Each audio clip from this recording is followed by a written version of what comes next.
Hey y'all, and good now whenever and wherever this finds you. Well, today I'm going to do the sequel to Apprentice Ancestor.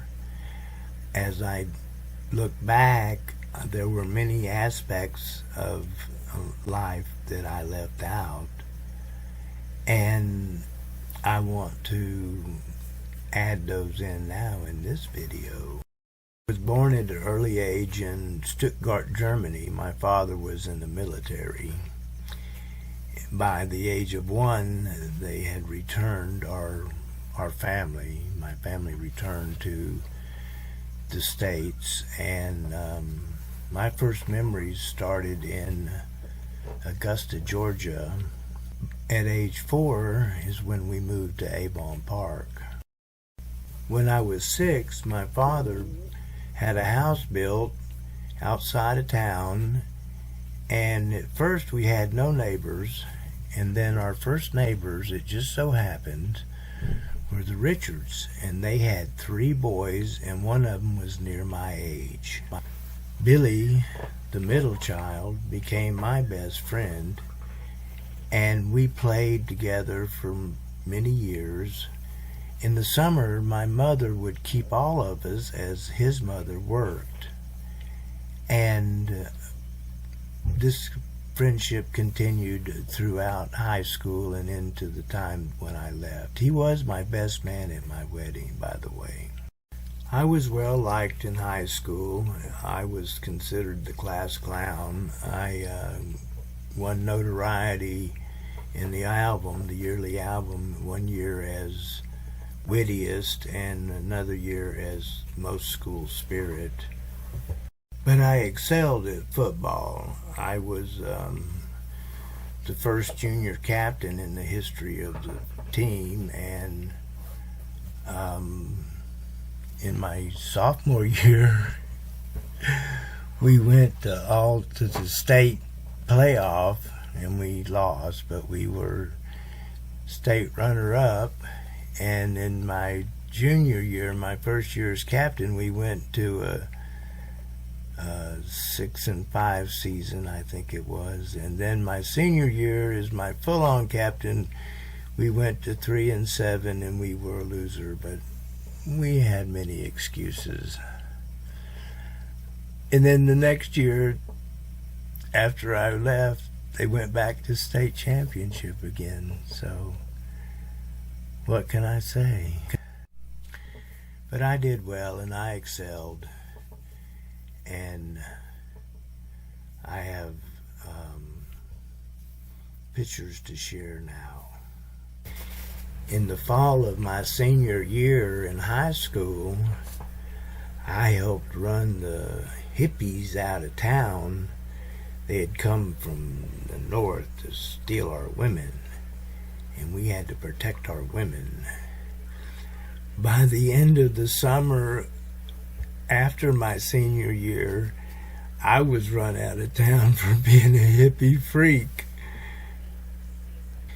My brother rescued me and took me to Orlando and got me a job in the laborers union working at Disney World.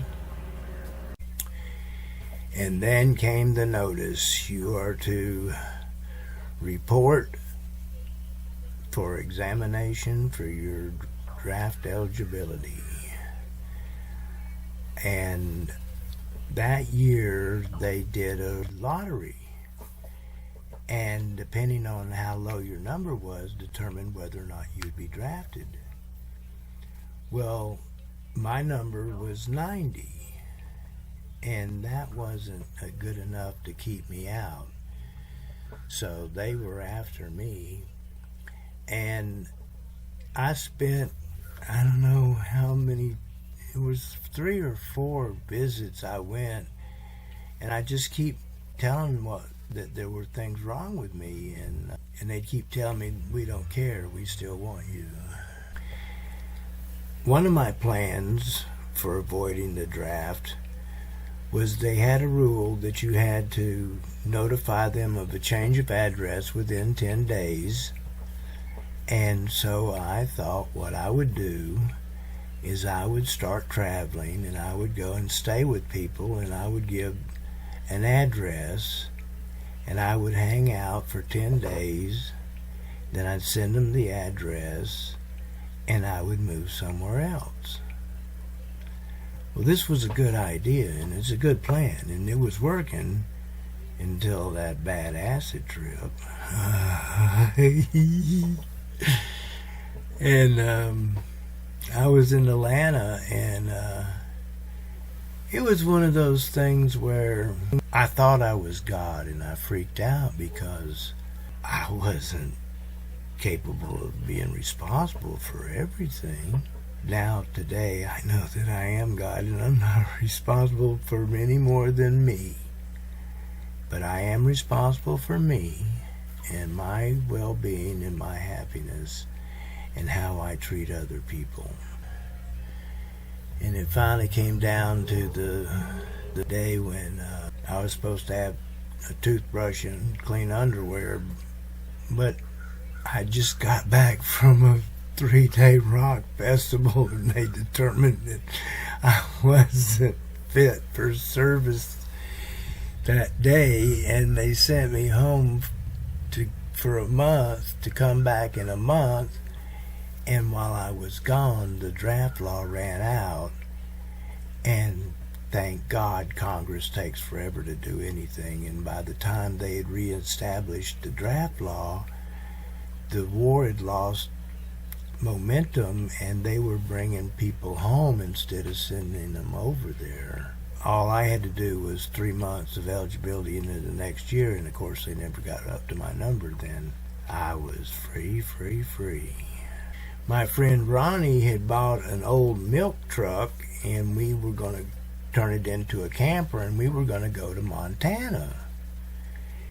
And it came summertime, and we continued to wait, and Ronnie needed to fix the truck, and there wasn't an excuse and another excuse and there was another reason, and it was like summer was running out, and it was like, you know, if we want to go to Montana, we want to go in the summertime, and you know, we're Floridians. Long story short, he couldn't get it together, so at that time I had a girlfriend named Sue, and she decided that she wanted to go, and we took off hitchhiking to Montana.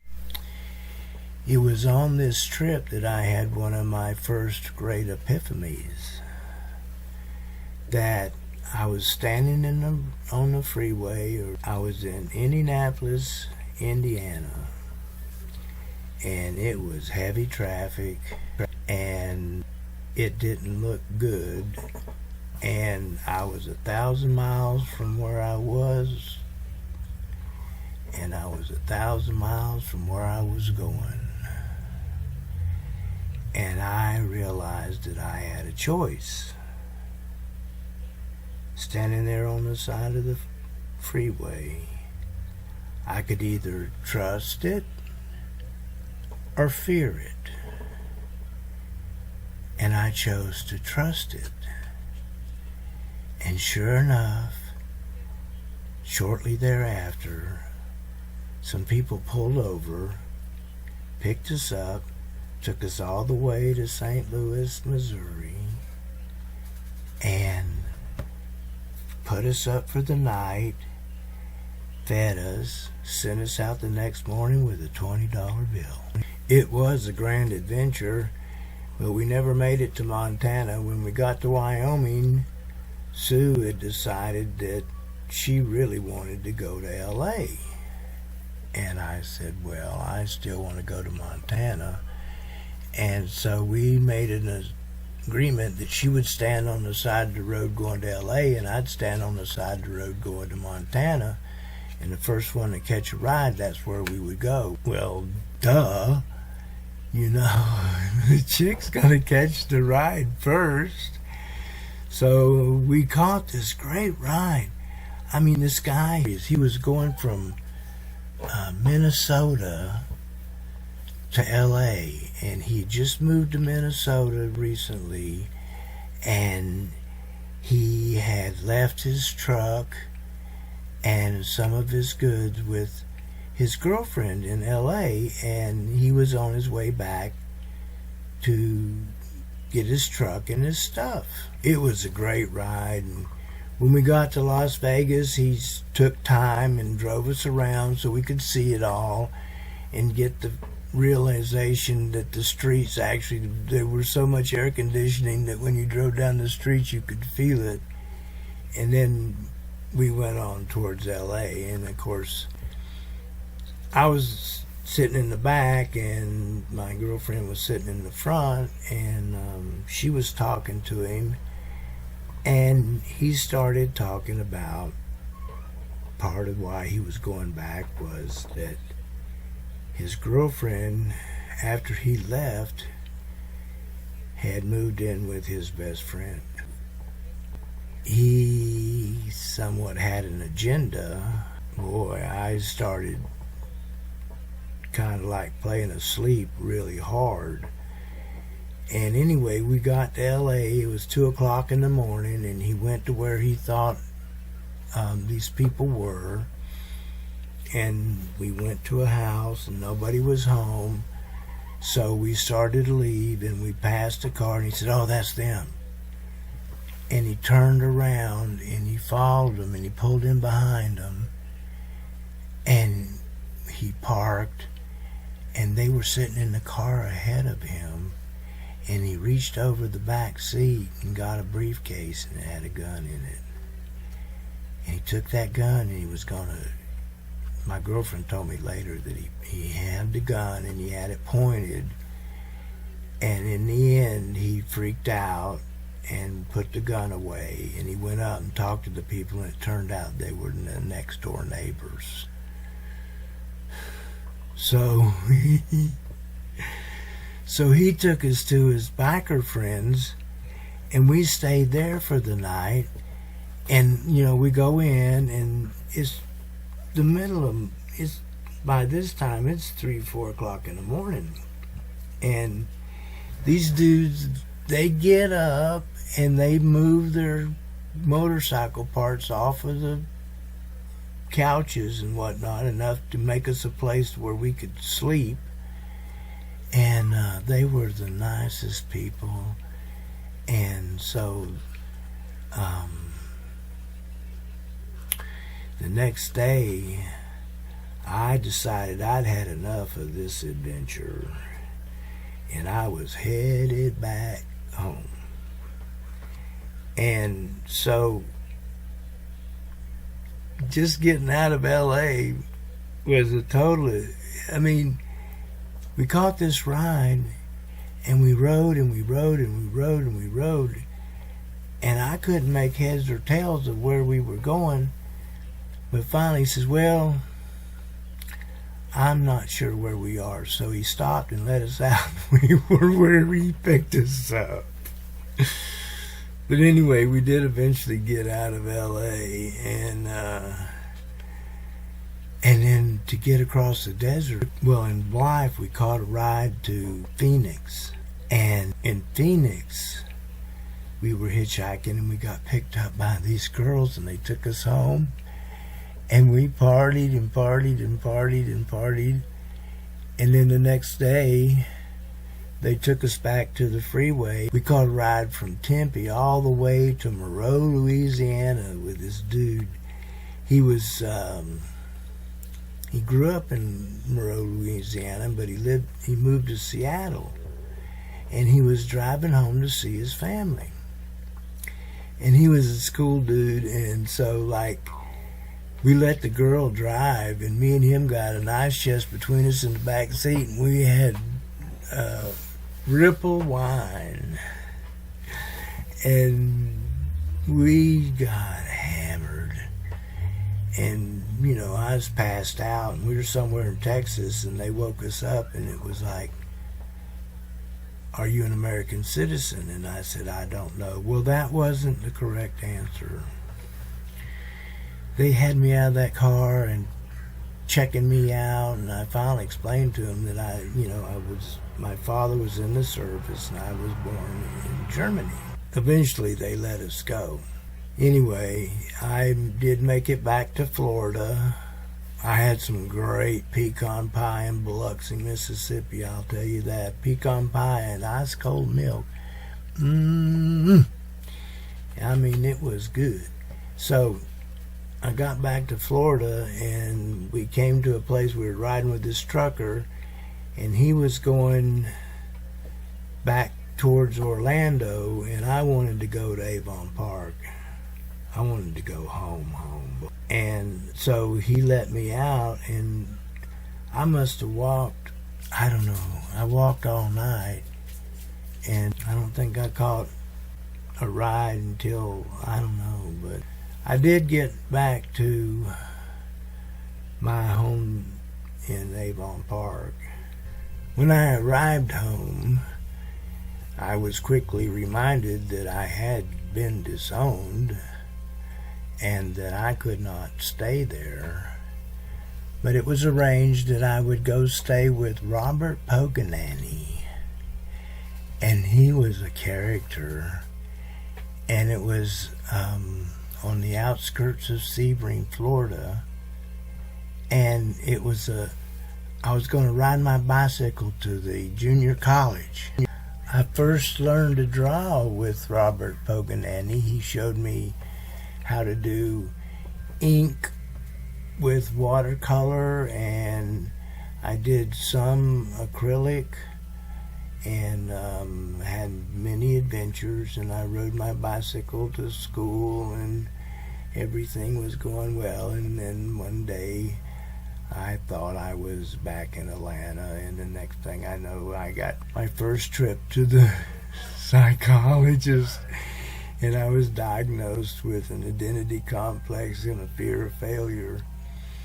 And, you know, it was all related to my father. Well, after 7 visits, I felt so good and so clear about my identity complex and my fear of failure and where it came from and how I related to it and how I surrendered my identity to be the friend of everyone and my father's dearest child. And I felt so good. I got married.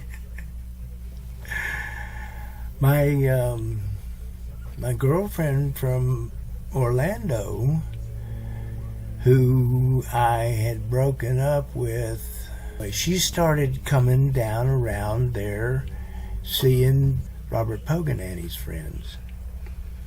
And so next thing I know, I'm writing her a letter, and I'm courting her, and my parents find out about it, and the next thing I know, I'm married.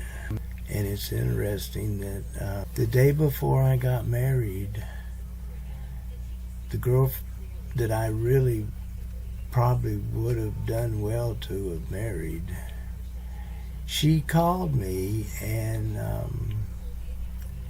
I knew that I was making a mistake, but it was the day before, and it was like I couldn't stop it. I couldn't stand up to my father. Well, somewhere along the line, my father had undisowned me and regained control of my life.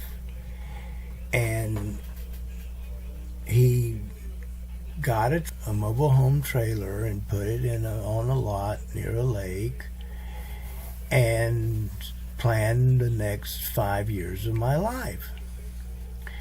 So I was still attending junior college, and I was basically having my friends over, you know, and have my wife Becky, she would read our lessons to us. I wasn't doing well in school, and I got a plan, and I said, you know what I want to do? I want to move around the country, and I want to check out different places. I want to stay 6 months everywhere. You know, I want to go somewhere for 6 months, check it out, see what it's about, and then go to the next place for 6 months and check it out, see what it's about.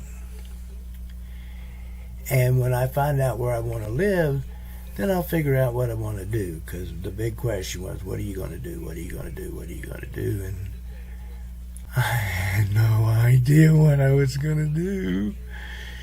I dutifully told my father my plan, and I summarily was disowned again.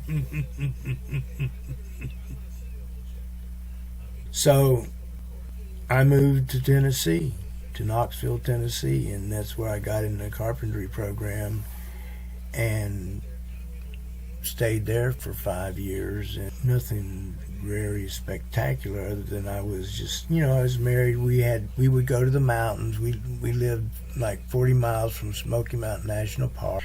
Not much happened in Knoxville if you ignore the Quaalude epidemic and illegal substances coming into contact. But the fun thing that happened was I had a friends, Kenny and Kathy, and Kenny was a creative genius, and eventually he went by the name of Fabulo Frenzenii. He got a home movie camera. It was Labor Day and everybody was gone. He came and got us, and it was summertime, so we're in our shorts and tank tops, and we go from site to site, and he films us, tells us what to do, and we do what he tells us. And we go from here to there, and we go to all these really cool places. In Knoxville, there's this brand new hotel, and we go down to the college, and there's cool things at the college. So anyway, a while later, he had made a movie, and he found this record that went along with it, so it had a soundtrack, and he would play the film, and he would narrate it.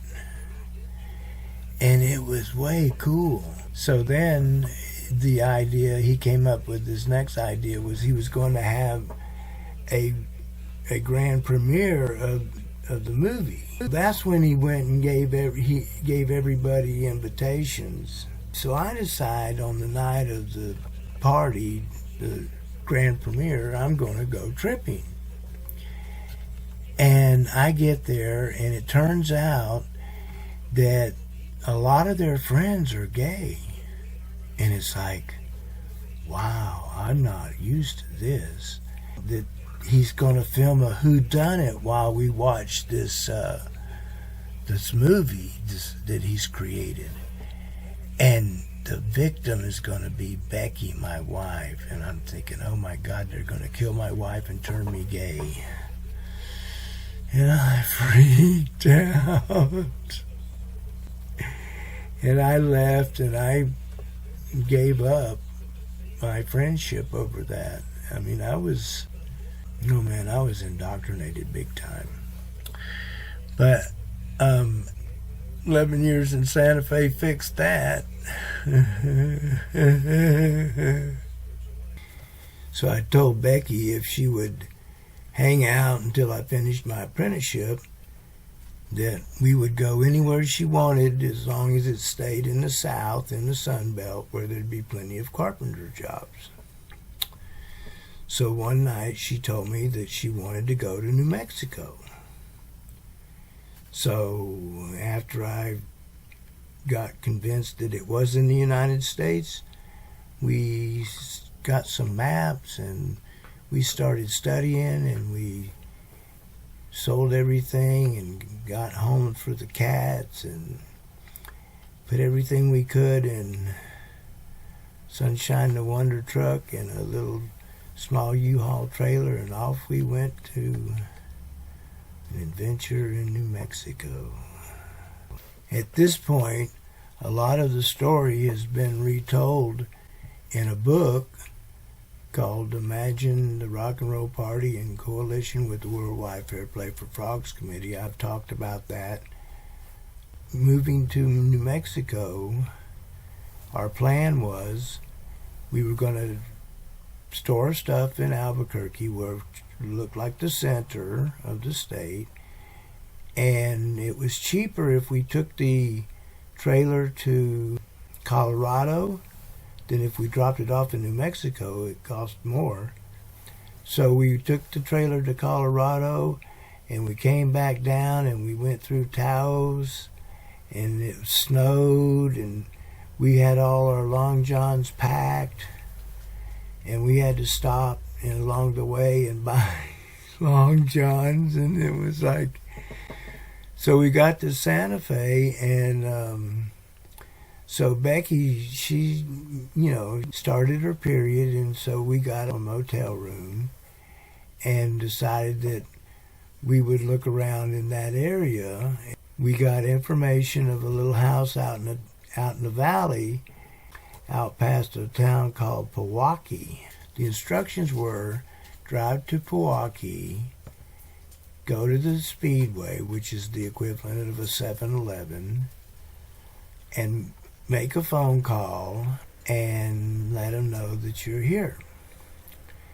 So we did that, and on the way out, Becky started talking about omens and what would be an omen to show us that this was the right house. And when she started talking about that, I saw this rock formation. It looked just like a camel, and I thought, boy, that's it.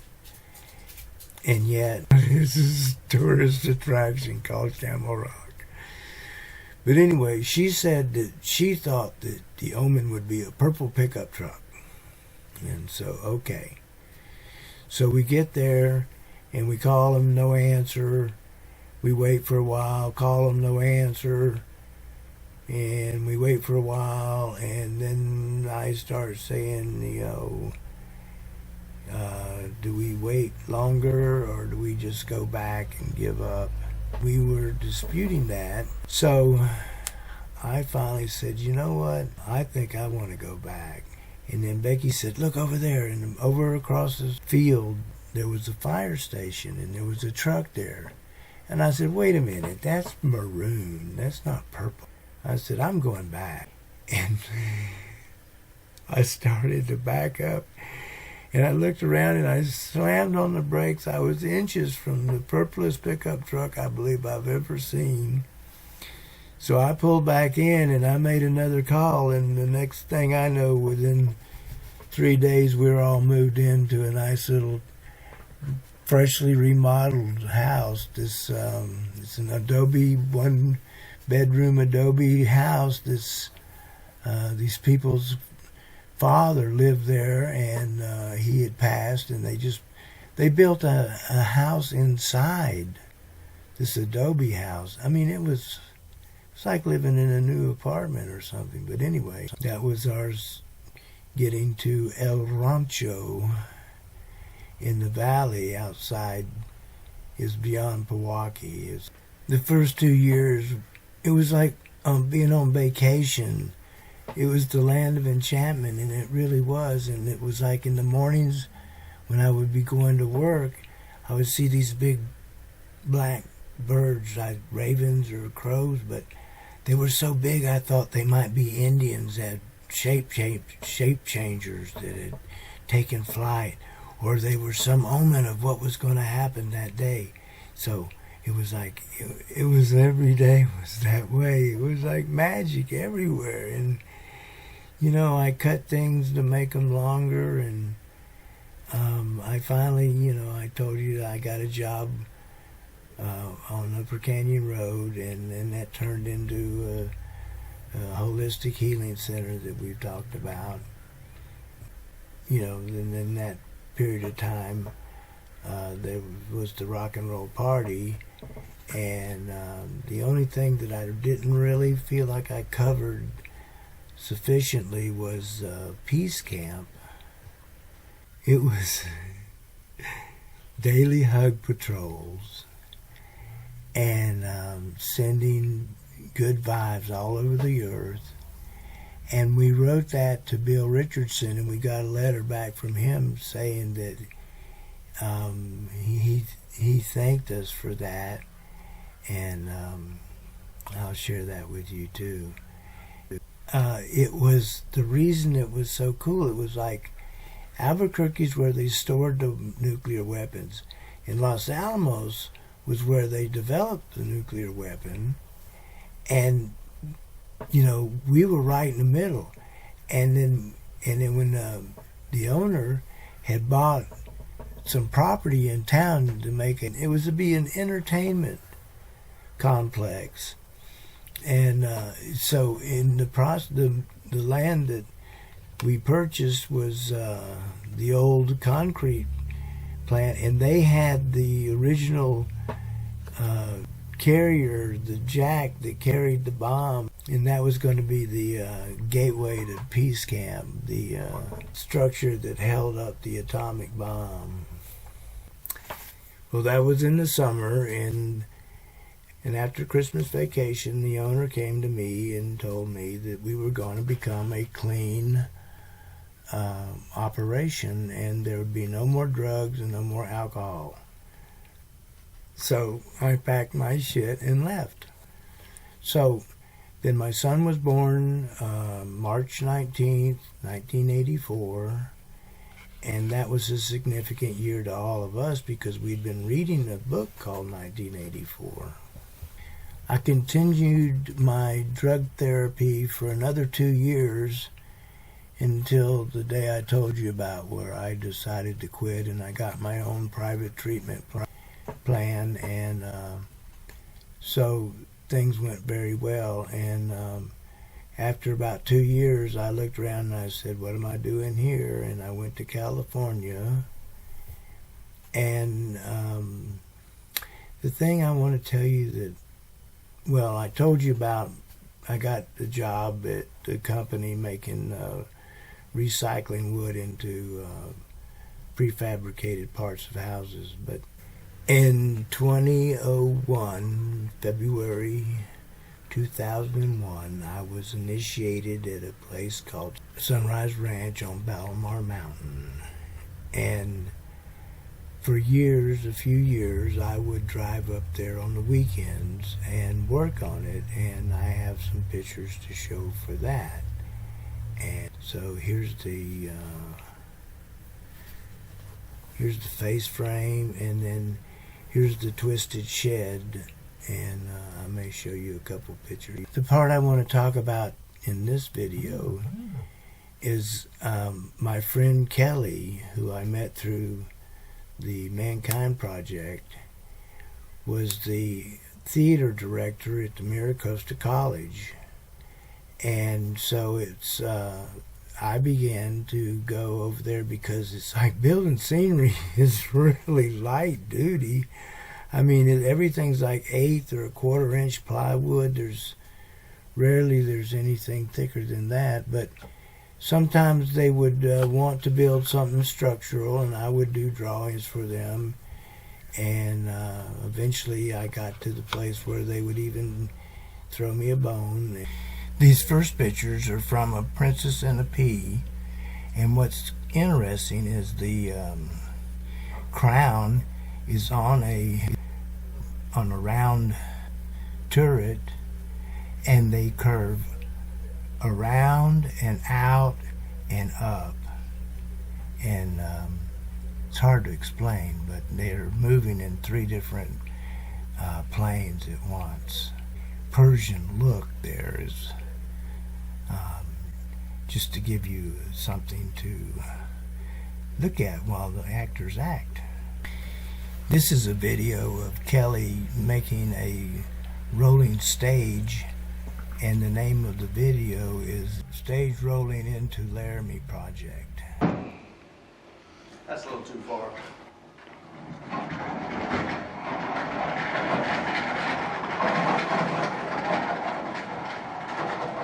Kelly, you do nice work. We'll see. We shall see. You don't take compliments worth of shit.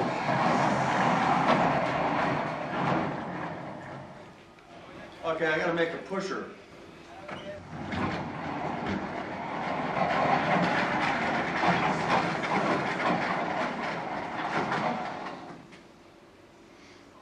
Alright, let me go play.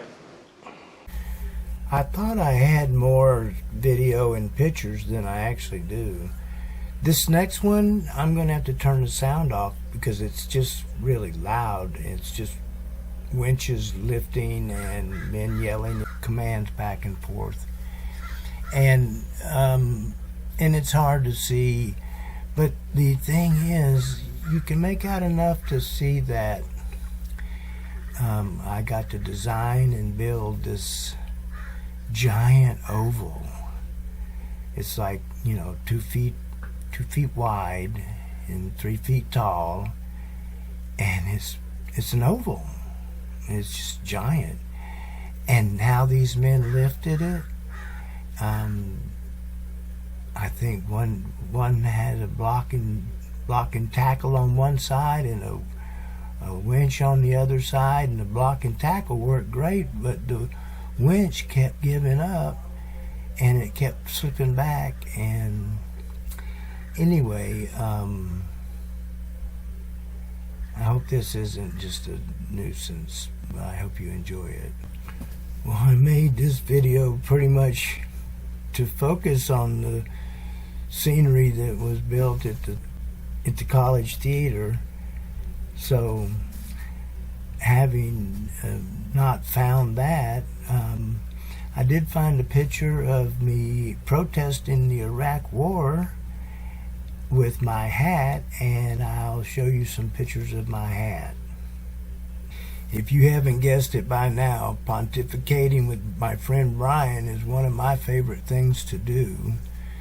And I have a couple clips from our last interview, and I'd like to share those with you now. I'm flashing on right now is that people come together in crisis. Yeah, that's true. And right now, we're really not. We don't know that we're in a crisis because we still think we have time to fight about it. Yeah. And when we realize that we're in a crisis and we can't fight about this anymore, that we've got to come together and resolve some of these issues. And anyway, so it's like an alcoholic or anybody doesn't change until the pain becomes greater than the payoff. Right. Right. And we in this country haven't felt the pain so much as what well, I haven't, because I've lived a blessed life, but I'm feeling really kind of like I'm having a hard time with what we've done in the world as a nation and a people. And I'm really wanting to work on making that different. Well, that was me pontificating. Now here goes Brian, and I think you'll enjoy this. I call it the billboard theory of society, or the pixel theory of society. All right. I thought about this a long time. Like, if you ever see a billboard on the side of a highway, they're 60 feet wide, like 20 feet high. They're huge, and you see a big picture. It could be Santa Claus. It could be, I don't know, some mattress company, whatever. But if you go really close to that billboard and you look right up at it, you won't see a picture. You'll see these little pixels, right? Little pixels, because that's how you make a picture. Pixels. Right. Okay. So if we were to see a big scene of Christmas, right? You've got a green Christmas tree and a red Santa Claus and the sled and all that. Well, you would see red pixels and green pixels, and the blue sky, the blue pixels. Well, if we were to start to change the pixels to purple, all of a sudden the sled, little by little, would become purple. And if we were to change the green to orange, all of a sudden the trees would become, little by little, go green to orange. But what's happening is the picture's not changing. It's the pixels that are changing, because there is no picture. There's only pixels. But when you look at enough pixels from far away, you see a picture. Okay? This is society. Every person is a pixel, is a picture of society. You can't change society. It doesn't exist. The only thing that exists is people. And so people have to change, improve, elevate, and become the next version of themselves. That's what changes the billboard of society into a brand new image of awesomeness. That's the way. Well, that pretty much brings us up to the present. And all I can say is I have quite a few videos on YouTube, and I am in the transition, as we all are, and I like to pontificate about the transition. And my latest adventure in the transition was I got hacked. And it, at first it was a panic. I'm still not over it because I'm blocked from all social media, but I think that's my upgrade.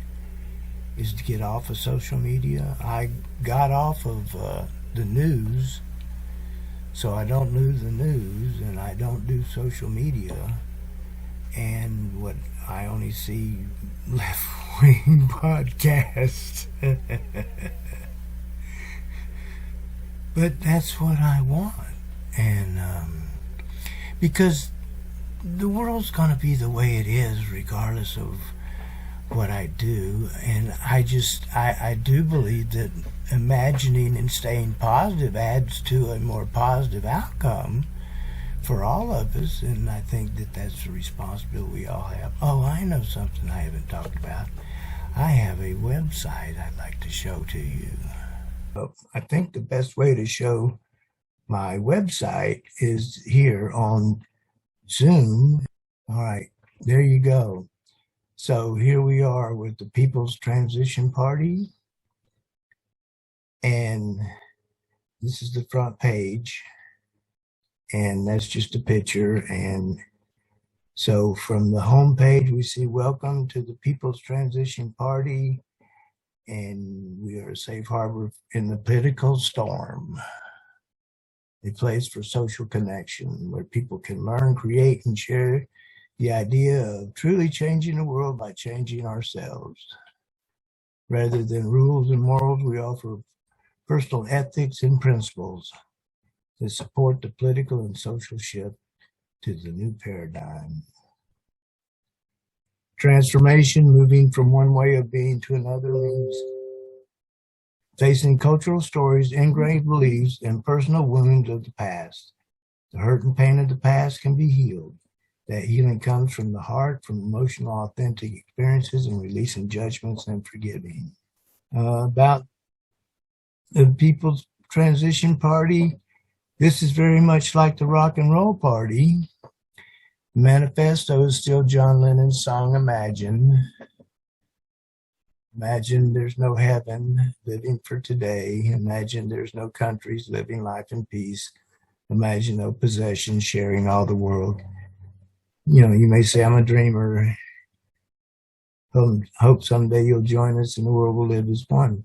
The motto is changing the world by changing ourselves. The purpose is to acknowledge our unity as individuals and encourage everyone to register and vote informed. About revolutionary love, collective power equals universal liberation. That's from Adon. Like a phoenix, the people will rise as we witness the corruption of the government spinning out of control. We begin the social transition from politics to the new paradigm of true self-governance. We have a statement of intent, and there's Brian talking about social consciousness. That's on the videos. And here's my personal history of the Transition Party, from the Rock and Roll Party, TC's World of Plenty, Bernie, and Copiosis, and the American Union. So that's where we are today. And intent, mission, purpose, and how. We are a virtual party, digitally connected to each other and our representatives, unbound by time and space. We are global in scope, local in focus, and individual in practice. We will use personal responsibility, citizens' assembly, and citizen legislation to transform our failed system of representative government to one of true self-governance. For now, our focus is on gathering a block of voters to disrupt the duopoly. Our goal is our motto, literally change the world by changing ourselves. And here's the action plan, mission, purpose.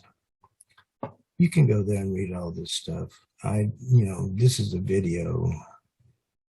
Personal ethics. Find yourself and do it. Personal ethics of the Transition Party. And there's 1, 2, 3, 4, 5, 6, 7, 8, 9, 10, 11, 12 topics. And here's the ethics we freaks passed around. Who remembers it? Desderata. Yeah, go plasmally amid the noise and the haste and remember what peace there may be in silence. Yeah, shut up, TC. Principles and values. There's 1, 2, 3, 4, 5, 6, 7, 8, 9, 10, 11, 12 principles and 5 values.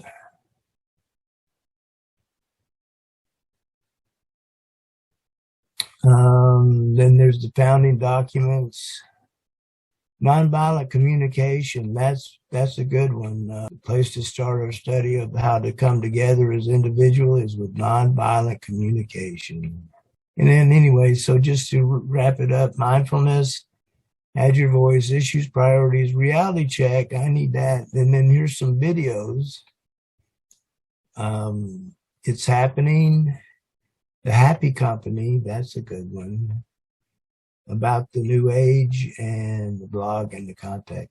So that's pretty much the People's Transition Party. And I hope someday you'll join us and the world will live as one. So here we are in 2022 in the middle of the transition. You know, my whole life, from when I was a teenager and we sang the dawning of the age of Aquarius and let the light shine in. And then in 1980 I was at the Holistic Healing Center, and we all talked about the New Age then, and we thought surely this was it.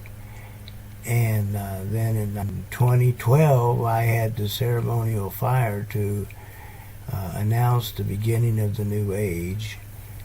And then in the late 2019, early 2020, nature announced the New Age with the pandemic. I think I'll leave you with the video from the website.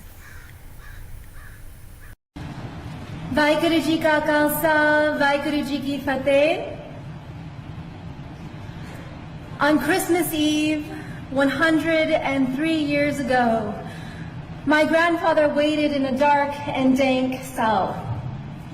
He sailed by steamship across the Pacific Ocean from India to America, leaving behind colonial rule. But when he landed on American shores, immigration officials saw his dark skin, his tall turban worn as part of his Sikh faith, and saw him not as a brother but as foreign, as suspect, threw him behind bars where he languished for months.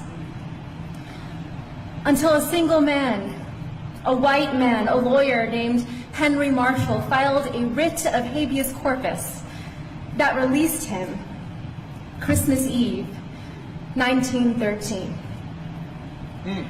My grandfather Kehar Singh became a farmer, free to practice the heart of his Sikh faith, love and oneness. And so when his Japanese American neighbors were rounded up and taken to their own detention camps in the deserts of America, he went out to see them when no one else would. He looked after their farms until they returned home. He refused to stand down.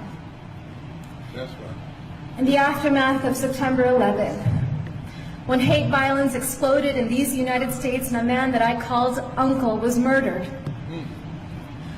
I tried to stand up. I became a lawyer like the man who freed my grandfather, and I joined a generation of activists fighting detentions and deportation, surveillance and special registration, hate crimes and racial profiling. And after 15 years, with every film, with every lawsuit, with every campaign, I thought we were making the nation safer for the next generation. Mama. And then my son was born.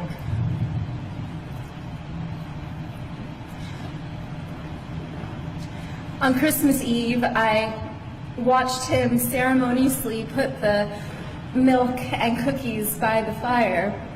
for Santa Claus. And after he went to sleep, I then drank the milk and ate the cookies. I wanted him to wake up and see them gone in the morning. I wanted him to believe in a world that was magical. But I am leaving my son a world that is more dangerous than the one that I was given. Because we are raising a brown boy in America. A brown boy who may someday wear a turban as part of his faith. And in America today, as we enter an era of enormous rage, as white nationalists hail this moment as their great awakening, as hate acts against Sikhs and our Muslim brothers and sisters are at an all-time high, I know that there will be moments, whether on the streets or in the schoolyard, where my son will be seen as foreign, as suspect, as a terrorist. Just as black bodies are still seen as criminal. Brown bodies are still seen as illegal. Trans bodies are still seen as immoral. Indigenous bodies are still seen as savage. The bodies of women and girls seen as someone else's property. And when we see these bodies not as brothers and sisters, then it becomes easier to bully them, to rape them, to allow policies that neglect them, that incarcerate them, that kill them. Yes, Rabbi. The future is dark. On this New Year's Eve, this watch night, I close my eyes and I see the darkness of my grandfather's cell. And I can feel the spirit of ever-rising optimism in the Sikh tradition, Chardi Kala, within him. And so the mother in me asks, what if? What if this darkness is not the darkness of the tomb, but the darkness of the womb? What if our America...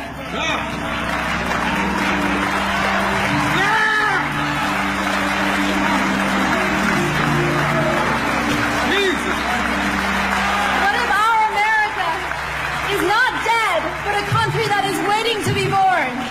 What if the story of America is one long labor? What if all of our grandfathers and grandmothers are standing behind us now, those who survived occupation and genocide, slavery and Jim Crow, detentions and political assault? What if they're whispering in our ear today, tonight, you are brave? What if this is our nation's great transition?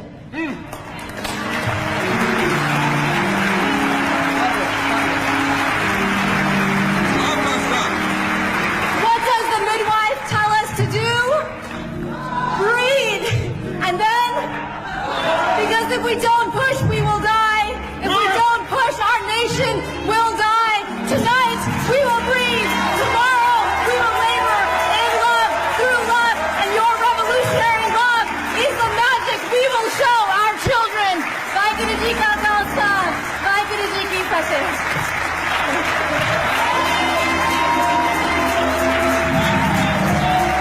Such a powerful note to end on. This is the transition. I hope you're enjoying it. It's not always easy, but it's always exciting and something new. So I hope you enjoyed this video, and I will see you down the road.